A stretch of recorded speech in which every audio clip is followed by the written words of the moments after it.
కొని సీమోను పేతురునొద్దకును యేసు ప్రేమించిన ఆ మరి ఒక శిష్యుని యొద్దకు వచ్చి ప్రభువును సమాధిలో నుండి ఎత్తుకొని పోయేది, ఆయనను ఎక్కడ ఉంచిరో ఎరుగమని చెప్పాను. కాబట్టి పేతురును ఆ శిష్యుడును బయలుదేరి సమాధి యొద్దకు వచ్చారు. వారిద్దరూ కూడి పరిగెత్తుచుండగా ఆ శిష్యుడు పేతురు కంటే త్వరగా పరిగెత్తుకుని ముందుగా సమాధికి వచ్చి వంగి నారబట్టలు పడి ఉండట చూచెను గాని అతడు సమాధిలో ప్రవేశింపలేదు.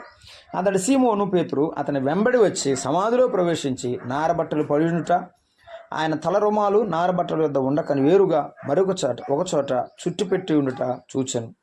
అప్పుడు మొదట సమాధి వద్దకు వచ్చిన ఆ శిష్యుడు లోపలికి పోయి చూసి నమ్మెను. ఆయన మృతులలో నుండి లేచుట అగత్యమని లేఖనముల వారికి ఇంకను గ్రహింపనేది. అంతటా ఆ శిష్యులు తిరిగి తమ వారి యొద్దకు వెళ్ళిపోయారు. అయితే మరియా సమాధి బయట నిలిచి ఏడ్చుచుండెను. ఆమె ఏడ్చుచు సమాధిలో వంగి చూడగా తెల్లని వస్త్రములు ధరించిన ఇద్దరు దేవదూతలు యేసు దేహము ఉంచబడిన స్థలములో తల వైపున ఒకడు కాళ్ళ వైపున ఒకడు కూర్చుండుట కనబడిన వారు, అమ్మా ఎందుకు ఏడ్చుచున్నావు అని ఆమెను అడుగగా ఆమె, నా ప్రభువును ఎవరో ఎత్తుకొని పోయేది, ఆయన ఎక్కడ ఉంచిరో నాకు తెలియలేదని చెప్పాను. ఆమె ఈ మాట చెప్పి వెనక తట్టు తిరిగి యేసు నిలుచుండుట చూచెను గాని ఆయన యేసు అని గుర్తుపట్టలేదు. 15వ వచనం, యేసు, అమ్మా ఎందుకు ఏడ్చుచున్నావు, ఎవరిని వెతుకుచున్నావు అని ఆమెను అడుగగా ఆమె ఆయన తోటమాలు అనుకొని యేసు ప్రభువును తోటమాలు అనుకొని, అయ్యా నీవు ఆయనని మోసుకొని పోయినలా ఆయన ఎక్కడ ఉంచుతారో నాతో చెప్పము, నేను ఆయనను ఎత్తుకొని పోదునని చెప్పాను. యేసు ఆమెను చూసి మరియా అని పిలిచెను. ఆమె ఆయన వైపు తిరిగి ఆయనను హెబ్రియు భాషలో రబ్బోని అని పిలిచెను. ఆ మాటకు బోధకుడు అని అర్థం. ప్రార్థించేద్దాం. ప్రేమగల తండ్రి, స్తోత్రార్హుడా, పూజనీయుడా, మీకు వందనాలు. ఈ ముల్బాగల్ ప్రాంతంలో, ఈ గ్రామంలో మీ సన్నిధిలో నిలిచి ఆరాధించిన మీ బిడ్డలందరిని బట్టి స్తోత్రాలు. మీ దాసులు నవీన్ ప్రకాష్ గారు వారి కుటుంబంతో నిలిచి పరిచయం చేస్తున్నారు. దీవించండి. మీ మాటలు మేము చదువుకున్నాము, మాకు అర్థమయ్యే రీతిలో మాట్లాడండి. మమ్మను కనికరించమని, మీ కృపను మాకు విస్తరింప చేయమని మీ దయగల హస్తంలోకి అప్పగించుకుంటూ యేసు ప్రభు నామమున వేడుకుంటున్నాం తండ్రి, ఆమేన్. యేసు ప్రభు వారు ఆయన శిష్యులు ఒక కుటుంబముగా బ్రతికారు. ఆయన ఎక్కడ ఉంటే చెప్పండి అక్కడికి వెళ్ళారు. యోహాను సువార్త 2వ అధ్యాయంలో కానాలో వివాహం జరిగింది. యేసు ప్రభు వారు వివాహానికి వెళ్ళారు. ఆయన కొండకి వెళ్ళాడు ప్రార్థన చేయడానికి. ఆయన వెంబడి ఎక్కడికి వెళ్ళారు? కొండకి వెళ్ళారు. వారికి ప్రభువుతో ఉండడం సంతోషం కాబట్టి ఎప్పుడు ఆయనతోనే ఉన్నారు. ఈవేళ మనము ఎప్పుడు ఆయనతోనే ఉన్నామా లేదా? ఉన్నాం. ప్రార్థన చేస్తున్నా ఆయన మనతో ఉన్నాడు. సహవాసములో ఆయనను మనం స్తుతులు చెల్లిస్తున్నా ఆయన మనతో ఉన్నాడు. ఈ విషయాన్ని మనం ఎప్పుడు గుర్తుంచుకోవాలి. మరి ఏమనుకుంటుందంటే యేసు ప్రభు ఇక లేడు, ఆయన చనిపోయినాడు, ఇప్పుడు మమ్మల్ని ఆదరించేది ఎవరు, మాకు ఏదైనా కష్టం వస్తే మాకు సహాయం చేసేది ఎవరు? ఇంతకుముందు ఆయన ఉంటే అప్పుడప్పుడు ఆరోగ్యం బాగోపోతే స్వస్థపరిచేవాడు, ఆహారం లేకపోతే ఆహారం పెట్టేవాడు. ఇప్పుడు ఆయన చనిపోయాడు కదా, ఎలాగో అని దుఃఖములో ఉన్నారు వాళ్ళు. ఈ 4 సువార్తలు చదివితే మనకు అర్థమవుతుంది. ఇంకొకటి, యూదులకు ఒక ఆచారం ఉంది. ఏంటి తెలుసా? వాళ్ళు ఎవరినైతే ఎక్కువ ప్రేమిస్తారో వారిని ఎక్కువ కాలం చూసుకోవడానికి, చనిపోయిన పార్థివ దేహం ఉంటుంది కదండి, ఆ దేహం చూసుకోవడానికి, ఆ శరీరాన్ని చూసుకోవడానికి సుగంధ ద్రవ్యాలు పూస్తారనమాట. అత్తరు బాగా పూస్తే శరీరం కుళ్ళిపోకుండా పాడవకోకుండా ఎక్కువ కాలం చూసుకుంటారు. ఆమె ఏమనుకుందంటే, సరే ప్రభు చనిపోయినాడు, ఆయన శరీరానికన్నా పూసి రోజు నా ప్రభువును చూసి వచ్చుకుందాము అని బాగా సుగంధ ద్రవ్యాలు, అత్తరు, అగరు, వాసన మొత్తం తీసుకొని బయలుదేరింది. ఎందుకోసమో? యేసయ్యను చూడటానికి. ప్రతిరోజు ఆదివారం ఇంటి దగ్గరే పాటలు సెలెక్ట్ చేసుకొని వాక్యం చదువుకొని ఆదివారం వచ్చి ఆరాధన చేయడానికి వస్తున్నాం. ఎందుకోసం? యేసయ్యను చూడటానికి. ఇక్కడ యేసయ్యను చూడాలి మనం. ఆరాధన చేసేటప్పుడు నా ప్రభువు సింహాసనం వేసుకుని నా ముందు కూర్చున్నాడు. నా ప్రభువుతోనే మాట్లాడుతున్నాను, నా దేవుడు నా ఆరాధన వింటున్నాడనే ఆనందం ప్రతి విశ్వాసలోకి రావాలి. అలాగూ కలిగి ఉండుట విశ్వాసి లక్షణం. మరియా యేసుప్రభు లేడు అనుకుని ఏడుస్తుంది. మీరెప్పుడైనా ఈ అనుభూతిని పొందారా? ప్రభువా, నువ్వు నాతో మాట్లాడు, నువ్వు నాతో ఉండు అనే ఆ స్పృహ, మనసులో వేదన, తపన మనకుంటే నువ్వు నేను మనం నిజమైన విశ్వాసం అని అర్థం. ఎలా బాధపడుతుందో తెలుసా? అక్కడికి వచ్చి ఏడుస్తుంది. అక్కడ ఒక ఆయన నుంచుంటే ఆయన అంటుంది, అయ్యా నా ప్రభువుని మీరు ఏమైనా చూస్తే చెప్పండి అయ్యా అంటుంది. మీరు గమనించారా? యేసు ప్రభు వారే 15వ వచనంలో ఆమెను పిలుస్తున్నాడు. అమ్మా ఏమన్నాడు చూసారా? యేసు ప్రభు పిలుపు ఎంత గొప్ప! ఎవరు పిలవరండి ప్రపంచంలో, ఎవరు పిలవరు. అలా ఎవరు పిలవలేరు. యేసు ప్రభు నమ్ముకున్నవాడు తప్ప, ఆయన తప్ప, ఆయన పిల్లలు తప్ప అలా ఎవరు పిలవలేరు. ఎవరిని ప్రేమించలేరు, ఎవరిని హత్తుకోలేరు, ఎవరికి సహాయం చేయలేరు. ఆయన పిల్లలు మాత్రం హత్తుకుంటారు. యేసు ప్రభు అంటాడు, అమ్మా ఎందుకు ఏడుస్తున్నావు? ఒకవేళ నువ్వు ఏడుస్తుంటే నిన్ను అనేది ఎవరు? అమ్మా ఎందుకు ఏడుస్తున్నావు? నీ పిల్లల్ని బట్టి ఎందుకు ఏడుస్తున్నావు? నేనున్నాను కదా అని నిన్ను చెప్పేవాడు ఆయన, నీతో పలకరించేవాడు ఆయన. ఎప్పుడైనా ఒంటరిగా ఉన్నప్పుడు దుఃఖంలో ఏడుస్తూ ఇంట్లో కూర్చుని ఒంటరిగా నువ్వు కూర్చుంటే నిన్ను పిలిచేది ఎవరు? చెప్పండి, నన్ను పిలిచేది ఎవరు? ఏమ్మా ఎవరు పిలుస్తారు? మన తండ్రి పిలుస్తాడు, మన యేసయ్య పిలుస్తాడు. అమ్మా ఎందుకు ఏడుస్తున్నావు? నేను సజీవుడనై ఉన్నాను కదా, నేనున్నాను నీ పక్కన అని ఆయన చెప్తాడు. ఈవేళ నీవు అలా దుఃఖంలో ఉండొద్దు. ఎందుకంటే మన దేవుడు, మన ప్రభువు, మరణమును జయించి లేచిన ప్రభు. నేను ముందుగా చెప్పబోతున్నాను, ఆ ముందుగా చెప్పబోయే దానికి ఇది ఉపోద్ఘాతం, అంతే, ఇంట్రడక్షన్ అంట. యేసు ప్రభురామును పిలవగానే స్వరం గుర్తుపట్టింది. మీరు వింటున్నారా? బైబిల్ చదివేటప్పుడు సంతోషపడేవాడు విశ్వాసి, దేవుని వాక్యం వినేటప్పుడు ఆయన వాక్యానికి స్పందించేవాడు విశ్వాసి, నమ్మినవాడు అంటే ఆయన స్వరాన్ని గుర్తుపట్టేవాడు. మరియా అని పిలవగానే ఈ అధికారంతో పిలిచేది ఎవరు? నా ప్రభువు తప్ప నన్ను ఎవరు పిలుస్తారు?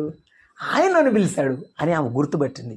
ఎప్పుడైనా గుర్తుపెట్టుకోండి, వాక్యం వినేటప్పుడు ప్రభువు నా మనసును కదిలించినప్పుడు, నాతో మాట్లాడుతున్నప్పుడు నా ప్రభువే మాట్లాడుతున్నాడు అని స్పృహ కలిగిన వారు విశ్వాసి, వారు యేసు ప్రభువుని నమ్ముకున్నవారు. చూడండి, మరియా అని పిలవగానే అక్కడ చెప్తుంది, రబ్బూని, నా బోధకుడా, నాకు బోధించే నా ప్రభువా అని యేసు ప్రభువుని సంబోధిస్తుంది. గమనించారా? మందిరానికి వచ్చినప్పుడు, ఆరాధన చేస్తున్నప్పుడు మన ప్రభువుని మనం కనులారా చూడాలి. ఆదివారం తెల్లవారుచుండగా వచ్చిన ఆ స్త్రీ ప్రభువును చూసింది. అనేకులు ప్రభువును చూశారు. ఈరోజు సందర్భం ఈస్టర్ అని అందరూ ప్రపంచం జరుపుకుంటుంది కదా. ఆమె ప్రభువును చూసింది, మరొకటి చూసింది, ఖాళీ సమాధిని చూసింది. నేను మరలా చెప్తున్నాను, ఖాళీ సమాధిని చూసి ఏడ్చింది. ఏమా ఎవరిని చూసి ఏడ్చింది? ఖాళీ సమాధి చూసి ఏడ్చింది.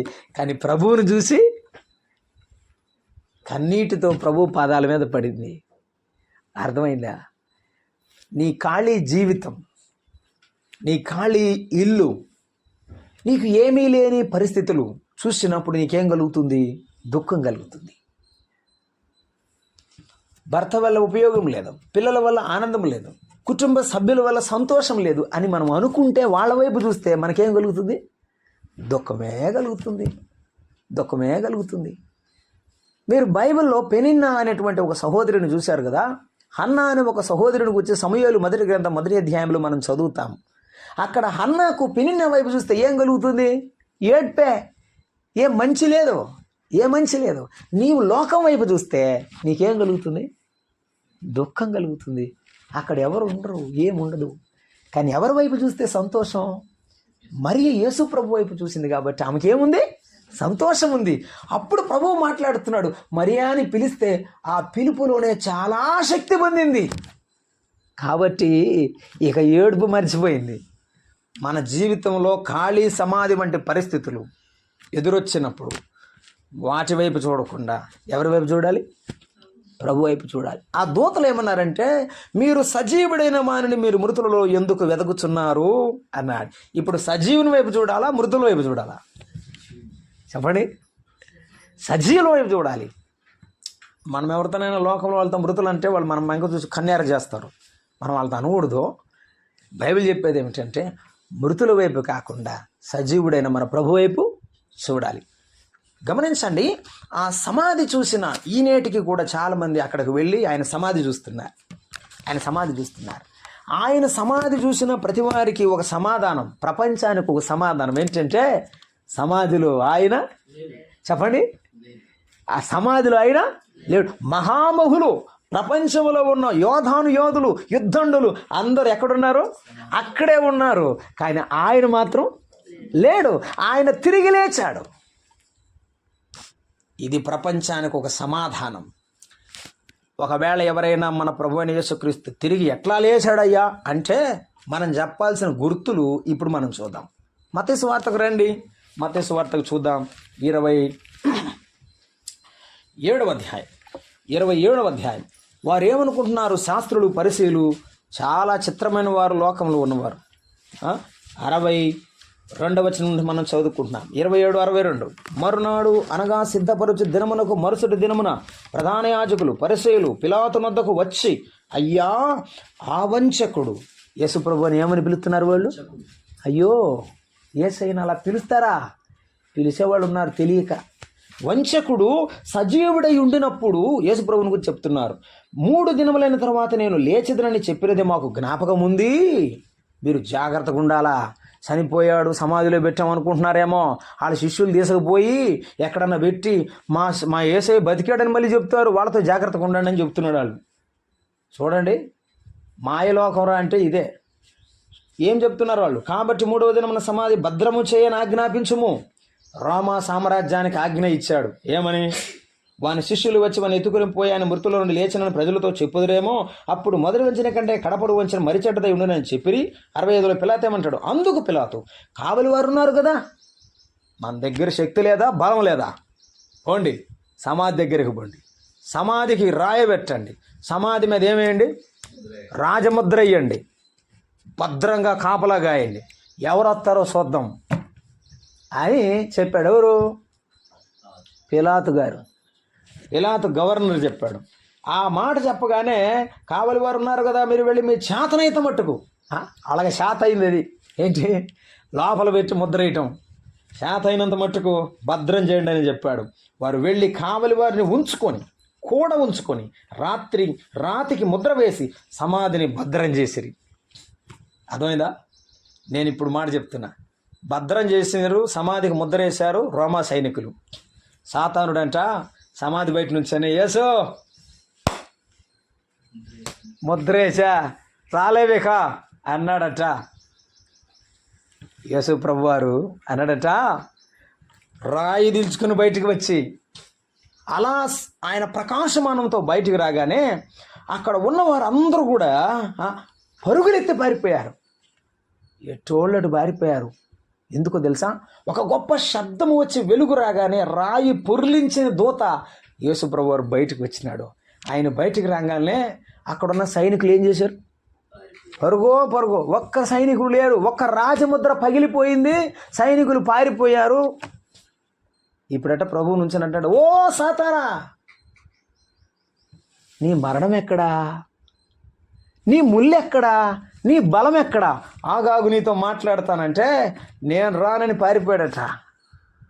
ఈ విషయం గుర్తుంచుకోండి. ప్రభు అన్నాడు, ఒకవేళ నువ్వు చనిపోతే నేను వస్తా, రేపు నిన్ను తిరిగి లేపుతా, మనందరం కలిసి పరలోకం వెళ్దాం అని ప్రభువారు వాగ్దానం ఇచ్చాడు. అందుకు పునరుద్ధాన్ని నమ్మేది. నేను చనిపోయినా, నేను బతికున్నా, ఒకవేళ బతికుంటే తిరిగి అలాగే వెళ్ళిపోతా ప్రభుతో. ఒకవేళ చనిపోయిన తర్వాత కూడా ఎముకలకు మాంసం ఇచ్చి శరీరాన్ని తిరిగి లేపి తీసుకుని పోతాడు. అందుకని అంత్యదినమున వారిని నేను లేపుదును అని చెప్పాడు. లేపి ఆయన మధ్యాకాశంలో అలా ఎగిరిపోయేటప్పుడు మహిమదేహం ఇస్తాడు. ప్రియులారా వినండి, ఖాళీ సమాధి ఏం చెప్తుందంటే, నా ప్రభువు చనిపోయిన వాడు కాదు, సజీవుడు అని చెప్తుంది. ఏమో చెప్తుంది? సజీవుడు అని చెప్తుంది. నేను ఈ మాటను అబ్రహాము ముందే కనుక్కున్నాడు అని మీకు గుర్తు చేస్తాను. ఎందుకు తెలుసా? అబ్రహాం అంటాడు, ఆ ప్రభువు మృతులకును సజీవులకు దేవుడై ఉన్నాడని అబ్రహాము ఎరిగి. ఎప్పుడు ఎరిగి? ఇస్సాకును తీసుకొచ్చి ఆ బలిపీఠం మీద పడుకోబెట్టి, ప్రభువు నా కుమారుని అర్పించమన్నాడు కాబట్టి కత్తితో నరికేసేయాల్సిందే అని చెప్పి కత్తి పైకి లేపినప్పుడు మనసులో ఏముంది? నా దేవుడు ఇస్సాకు ద్వారా గొప్ప సంతానం ఇస్తానన్నాడు. మరి ఇస్సాకుని ఎట్ట చంపమంటాడు? ఒకవేళ చంపినా బతికిస్తాడు, ఎందుకంటే వీని ద్వారానే గొప్ప సంతానం వస్తుందని దేవుడు నాకు వాగ్దానం చేశాడు.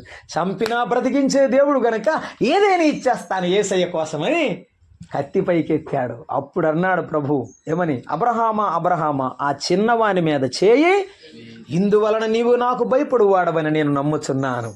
దేవుడు ఒక సర్టిఫికేట్ ఇచ్చాడు. యు ఆర్ ఫేరింగ్, నీవు నా మీద భయపడుతున్నావు, నన్ను చూసి భయపడ్డావు, కాబట్టి నీవే నా భక్తుడవు, నీ బిడ్డను నేను త్రాకను. ఈవేళ మనం కనుక అటువంటి విశ్వాసం ఉంటే నా ప్రభువు నన్ను తిరిగి లేపుతాడు. నా ప్రభువు వచ్చినప్పుడు నేను తిరిగి వేసి వెళ్ళిపోతాను. నా ప్రభు వస్తే మధ్యాకాశం మీదకి వెళ్ళిపోతాను. నా ప్రభు ఖాళీ సమాధి చూడండి, రేపు నా సమాధి కూడా ఖాళీ అవుతుంది వాళ్ళని చనిపోతే. ఇది నా విశ్వాసం అని ఆనందంతో మనం ప్రభువుని గురించి చెప్పాలి కదండి. ఇంకొక మాట చెప్తాను. అక్కడ వారేమన్నారు తెలుసా? ప్రభువారు తిరిగి లేచి వెళ్ళిపోయిన తర్వాత శిష్యులు వచ్చారు, గబగబ సైనికులు. లేడు, లోపల చూశారు, గబగబ పోయి వాళ్ళకి చెప్పారు. ఎవరికి? ప్రధాన యాజకుల దగ్గరికి వెళ్ళి, అయ్యా ఆయన తిరిగి లేచాడు, మేమేమో నిలబడలేకపోయామని చెప్తే, ఓ పని చేయండి రా. ఏం చెప్పండి? మేము నిద్రపోతుండగా, వింటారా? మేము నిద్రపోతుండగా ఆయన శిష్యులు వచ్చి తీసుకుని పోయారని చెప్పమన్నారు. ఏమండి, ఈ మాటలోనే అబద్ధం ఉంది, మీరు చెప్తారా? ఎందుకో తెలుసా? వాళ్ళు నిద్రపోతున్నారు అనుకో, వాళ్ళు ఎట చూస్తారు? మేము నిద్రపోతుంటే వాళ్ళు శిష్యులు ఎత్తుకుపోతుంటే మీరు ఎట చూస్తా ఉన్నారు? మరి పట్టుకోవాలి కదా, ఆపాలి కదా వాళ్ళని. మరి ఆపకుండా వారిని పట్టుకోకుండా మీరు ఎందుకు నిద్రపోయినారు? నిద్రపోతే మీరు ఎట చూసినారు? వాళ్ళు చెప్పే మాటలోనే అబద్ధం ఉంది కదా, చూసారా? అందుకే ఆయనకి తీర్పు ఇచ్చినప్పుడు అన్యాయపు తీర్పే. పిలాతు నేరం లేదంటాడు, శిక్ష విధిస్తాడు. హేరోదు నేరం లేదంటాడు, శిక్ష విధిస్తాడు. అది అన్యాయపు తీర్పే. ఆయన పునరుద్ధానుడైనప్పటికీ కూడా అబద్ధపు మాటలే వాళ్ళ చుట్టూ ఉన్నాయి. ఈరోజు మనం నమ్మాల్సిన సత్యం ఏమిటంటే, నా ప్రభు తిరిగి లేచాడు, ఏ అబద్ధము నేను నమ్మను. మరలా నేను చనిపోయిన నా ప్రభు నన్ను తిరిగి లేపుతాడు. ఇది ఖాళీ సమాధి. ఈరోజు ప్రపంచానికి ఒక సమాధానం మన ప్రభు అయిన యేసుక్రీస్తు తిరిగి లేచాడు అనడానికి.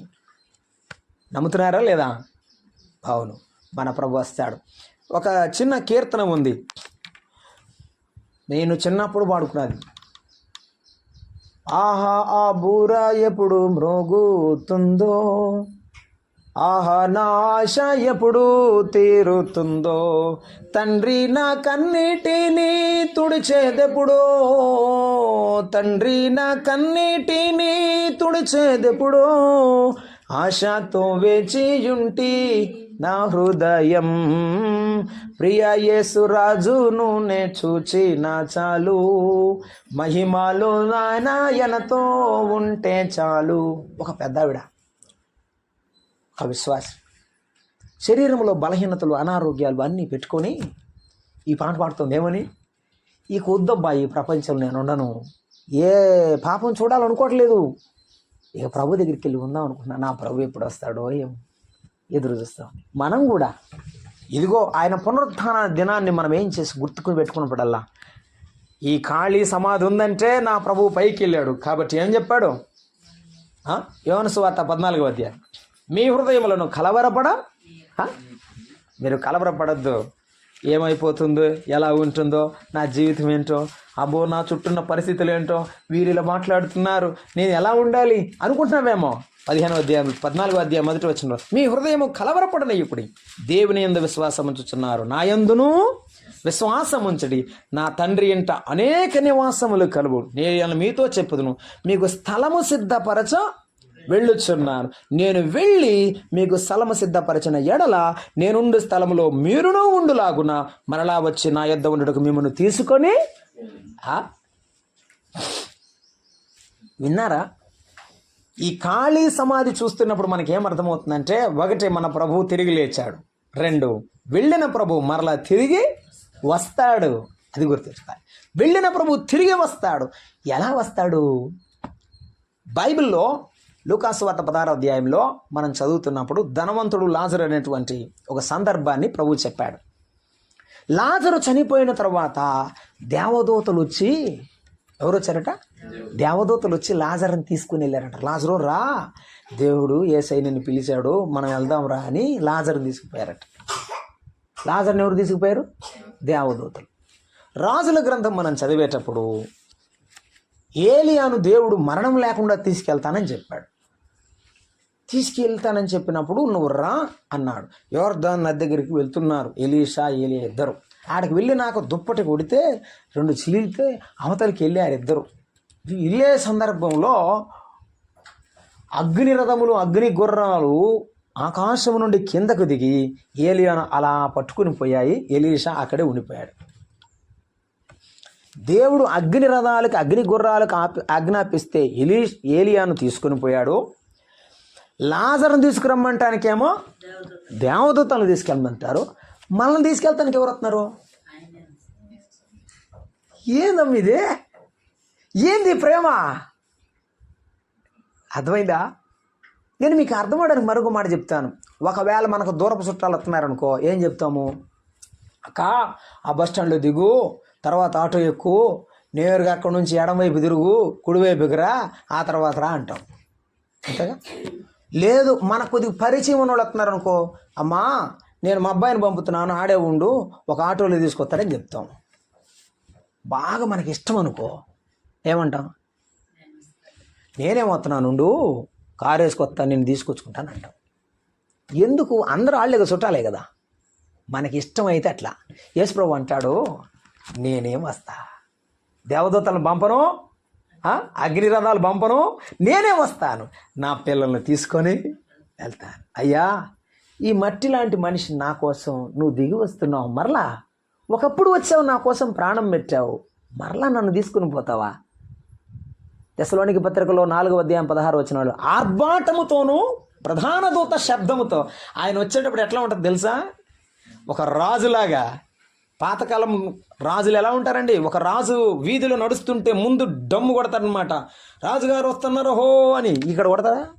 పల్లెటూరులో చెప్తుంటారు, సాయంత్రం పప్పులు ఇస్తారు, సామాన్ ఇస్తారు, సరుకులు ఇస్తారు, అందరు రండి రేషన్ బియ్యం తీసుకోండి అని గట్టి కొడుతుంటారు.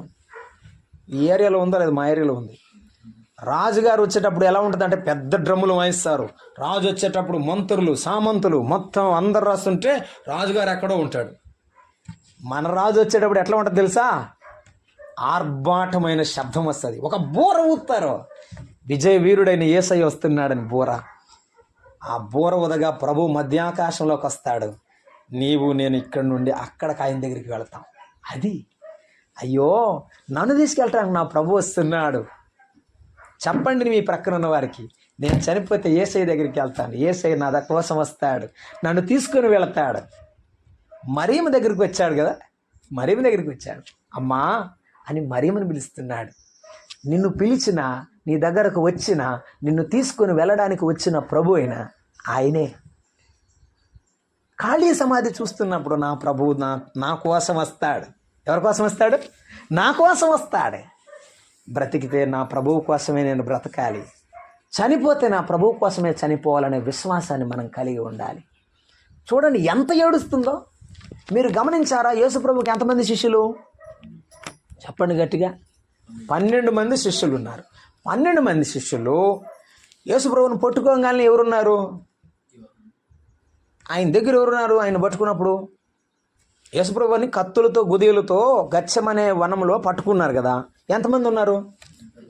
ఒక్కళ్ళేరు, అందరు బయరిపోయారు. యేసు ప్రభువు సిలువను వేసిన తర్వాత సిలువ దగ్గర నుంచున్నారు. ఎవరు? మగ్దలేని మరియా, యోహన్న, సూసన్న, ఆడవాళ్ళు నుంచున్నారు. ఒక్కడు కూడా లేరు.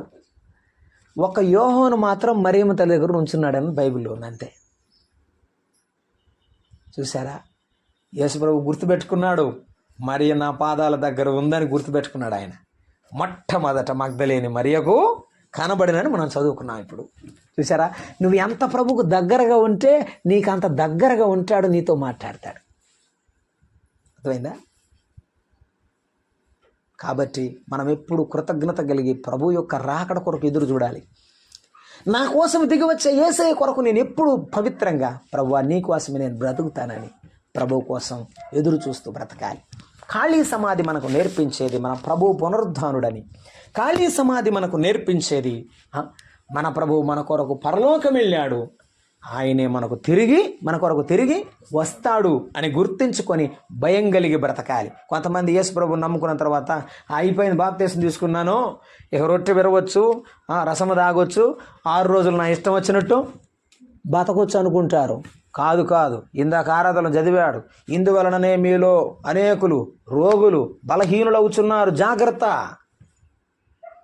యాకోబు భక్తుడు 3వ అధ్యాయంలో చెప్పాడు, ఆ నోట నుండియే దేవుని స్తుతించటం, ఆ నోట నుండియే దేవుని రూపంలో ఉన్న మానవులను దూషించడం అనేది రాకూడదు కదా. ఒక్క జల నుండియే, ఒక్క ఊట నుండియే అన్ని రకాల జలాలు వస్తాయా? ఏమండి చెప్పండి. నదిలో నుంచి ఉప్పు నీరు మంచినీరు 2 వస్తాయా? వస్తాయా? రావు కదా. సముద్రంలో నుంచి తీపి నీరు వస్తుందా? రాదు. నమ్మనోళ్ళ నోట్లో నుంచి చెడ్డమాటలే వస్తాయి. మరి నమ్మినోళ్ళ నోట్లో నుంచి కూడా వస్తానయా? వస్తే మారు మనసు పొందాలా. ఏంటి? నోరు మారు మనసు పొందాలా. కాళ్ళు సరి లేకపోతే కాళ్ళు మారు మనసు పొందాలా. నువ్వు మారాలా, నేను మారాలా. అవునా కాదా తల్లి? యేసు ప్రభు ఏడుస్తాడు, దుఃఖపడతాడు తెలుసా. ఒక ఆమె దారి తప్పి వెళ్ళిపోయి, సారాయి మాటలే విన్నాను,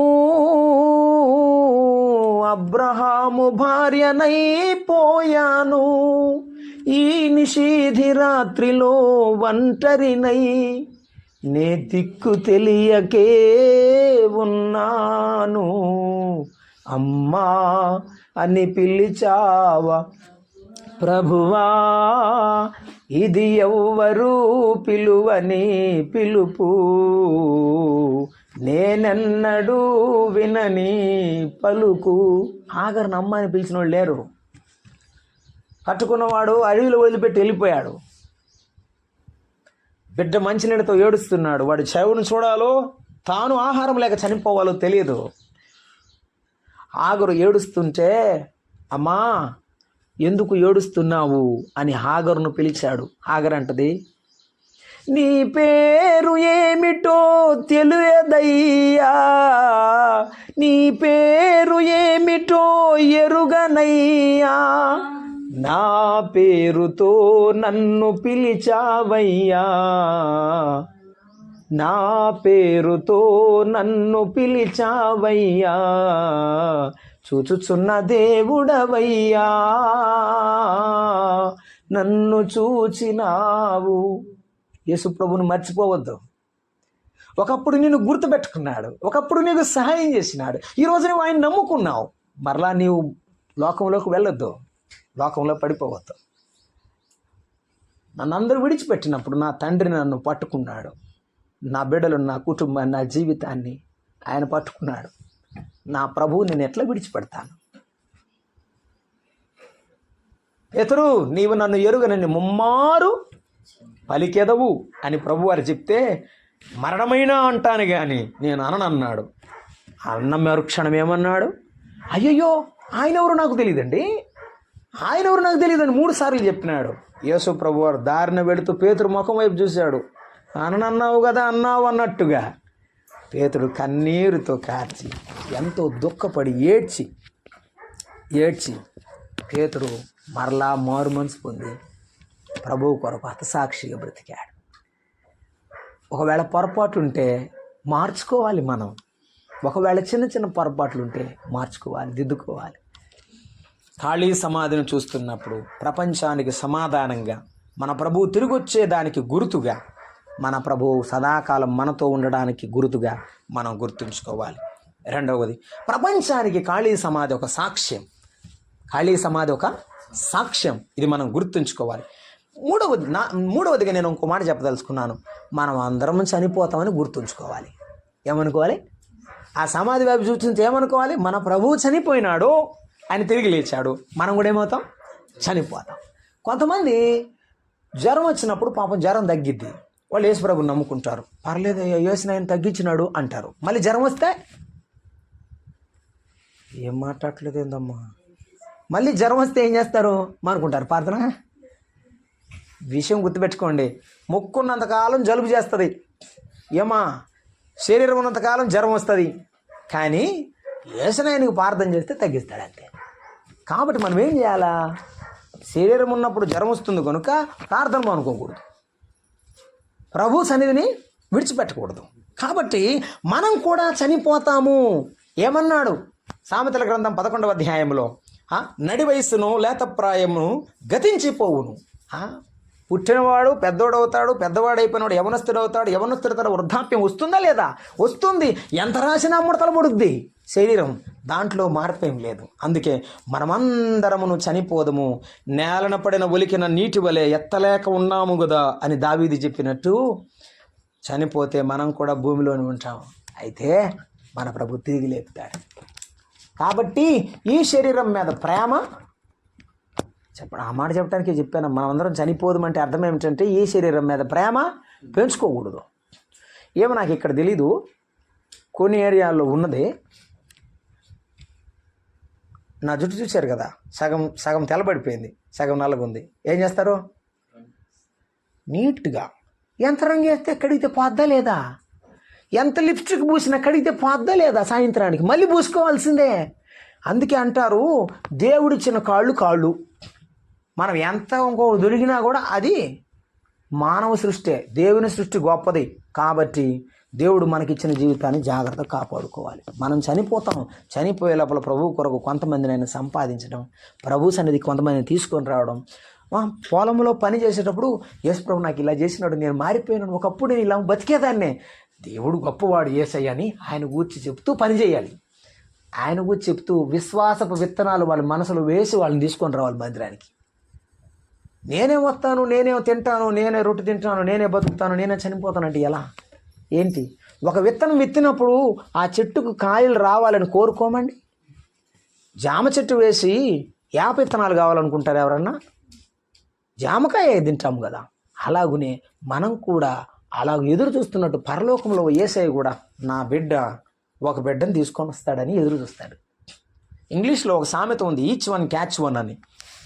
ప్రతి ఒక్కళ్ళు గాను ఇక్కడున్న వాళ్ళు 1 2 3 4 7 ఈ 7 ఈ 9 మంది అనుకోండి, ఒక 10 మంది.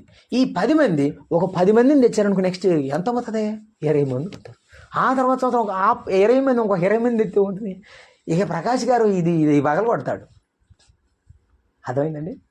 కాబట్టి ఇది ఆత్మీయమైన ఆశీర్వాదం. యేసు ప్రభు వారి సమాధిని చూస్తున్నప్పుడు మనం కూడా చనిపోతామని గుర్తుపెట్టుకొని ఇక మీదట మనుషాశలను అనుసరించి ప్రవర్తింపక, ఏమిటి?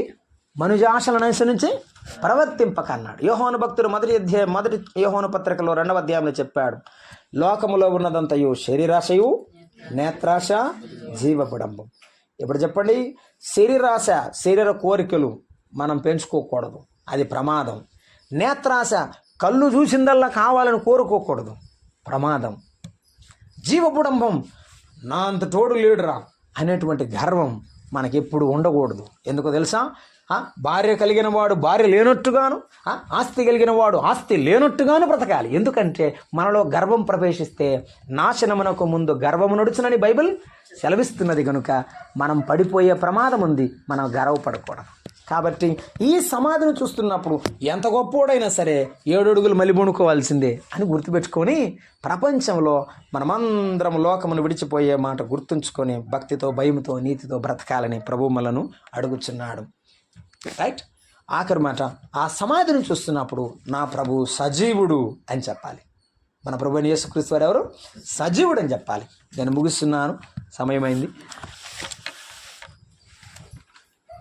ఈ సమాధిని చూస్తున్నప్పుడు ఇది ఖాళీ సమాధి, మన ప్రభువు లేడు, ఆయన తిరిగి లేచాడు అని మనం గుర్తుంచుకొని, మరలా తిరిగి మన కొరకు వచ్చేటువంటి ప్రభువుని మనము గుర్తించుకొని ఏదో ఒకరోజు చనిపోదామని గుర్తుంచుకొని ప్రభువు కొరకు రాకడ కొరకు మనం నమ్మకంతో ఎదురు చూడాలి. నా ప్రభువు సజీవుడు. ప్రభు చెప్పాడు, ఇదిగో నేను మృతుడనైతిని కానీ యుగయుగములు సజీవుడనై ఉన్నానన్నాడు. సజీవుడైన ప్రభువును గుర్తుంచుకుందాం. కష్టాల్లో, కన్నీళ్ళల్లో, ఇబ్బందుల్లో మన ప్రభువు మనలను ప్రేమతో పిలిచేవాడు కనుక ఆయన సన్నిధికి వద్దాం. హన్నా వలె మందిరానికి వద్దాం. ఆ మందిరంలో మోకరిల్లి ప్రభువుతో మాట్లాడదాం. జనాలు మనతో మాట్లాడితే మనకు నెమ్మది ఉండదు. వాళ్ళు ఎప్పుడు ఎటుబడితే అటు పొడుస్తుంటారు పెనిన్నలాగా. కానీ ప్రభు దగ్గరకు వస్తే ప్రభు మనతో మాట్లాడతాడు. ఆయన శక్తిని మనం పొందుతాం. ప్రార్థన చేద్దాం. తలలు వంచండి. మన కొరకు మరణించినది మన ప్రభు అయిన యేసుక్రీస్తు వారు. అమ్మాయి, ఈ మాటలు విన్నావు కదా, నీవింకా యేసు ప్రభువుని నమ్ముకోకపోతే ఇప్పుడే ప్రభువునందు విశ్వసించు. నిన్ను ప్రేమిస్తున్నాడు యేసయ్య.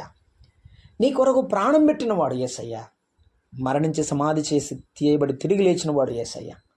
ఆయన యందు విశ్వాసం ఉంచండి, రక్షింపబడండి, ఆయన పిల్లలుగా తీర్చబడండి. ఎవరు విడిచిపెట్టినా నిన్ను విడిచిపెట్టకుండా నీ వెంట ఉండి నడిపించేవాడు యేసయ్య.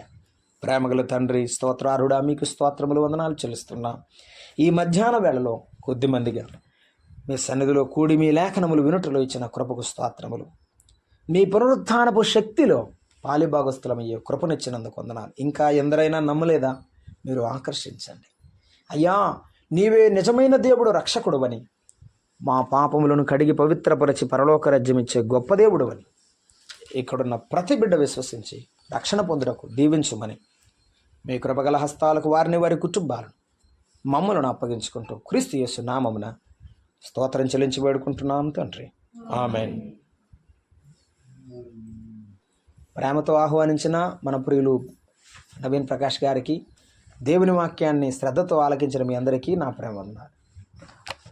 మీ కోటలో పరిచర్య కొరకు ప్రేమతో ప్రార్థన చేయండి. ప్రకటన ఉన్నది. ఈ నెలలో 13, 14, 15 ప్రకాశం జిల్లాలో మీటింగ్స్ ఉన్నాయి. అలాగే పలమనేరులో 15, 16 మీటింగ్స్ ఉన్నాయి. ఆ మీటింగ్స్ కూడా వెళ్ళాలి. నా కొరకు, నా ప్రయాణం కొరకు, పరిచర్య కొరకు ప్రార్థన చేయండి. అది ప్రకటన.